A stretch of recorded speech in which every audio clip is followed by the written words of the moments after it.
If you're constantly checking if your manifestation is taking place or not, then you're the reason why it's actually being delayed. When I first took manifestation quite seriously, I used to have this routine where every day when I would wake up, I would go brush my teeth and then I would sit down for 15 minutes to meditate. And the purpose of these meditations was to make sure that I set the right intentions for the day and to make sure that I embody the future as if it has already been manifested. Because, of course, if you know anything about manifestation, manifestation is about changing your frequency. So every day I would meditate to embody the frequency of my manifestation. And every time I would come out of these meditations, I would feel great. I would feel abundant. I would feel excited because I would feel like I'm on the right track to manifest what I want. But here's the thing, instead of me carrying that energy into my day and taking action from that state of being, I would just end up checking for proof if manifestation is actually taking place or not. And although that seems normal, it actually affected my manifestations because every time I did that, the more I would go back to my old ways of thinking and old ways of feeling. I'd start to worry about if this is even possible. I would overthink every decision. I would be like, okay, look at my circumstances right now.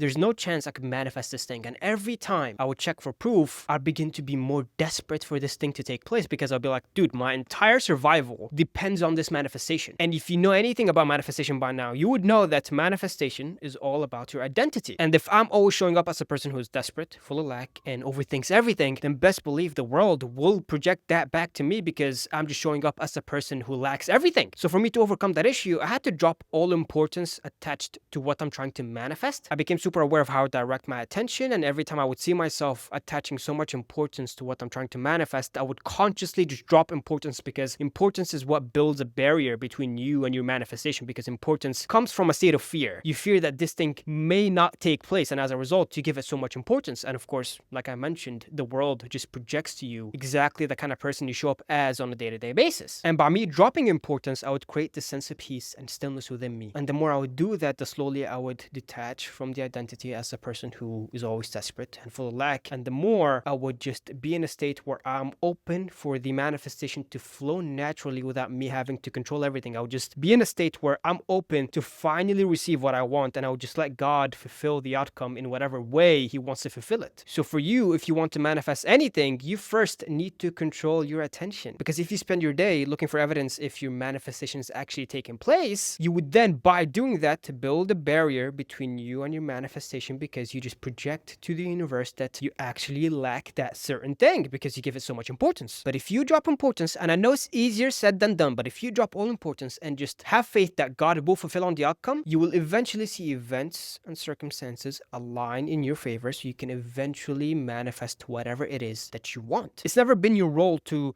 see how things work out or for you to control every part of manifestation. Your entire role in manifestation are two things. One, changing your identity, aka your ways of thinking, your ways of feeling, and your beliefs, and taking inspired action. When an idea enters your head and it makes your heart feel excited, that's the kind of action you should be taking on a day-to-day basis to bring what you want into existence. That's your only role in manifestation. Now, I know you may not have a clear idea of how to implement everything that I just mentioned in today's conversation, which is why down below in the description you will find a guide that I made. This guide will give you practical steps that you can follow on a day-to-day basis to help you change your identity and to help you gain control of your attention. So check out that guide below, which I know you will absolutely love. And you can also go check out all my past videos, which I know you will benefit greatly from.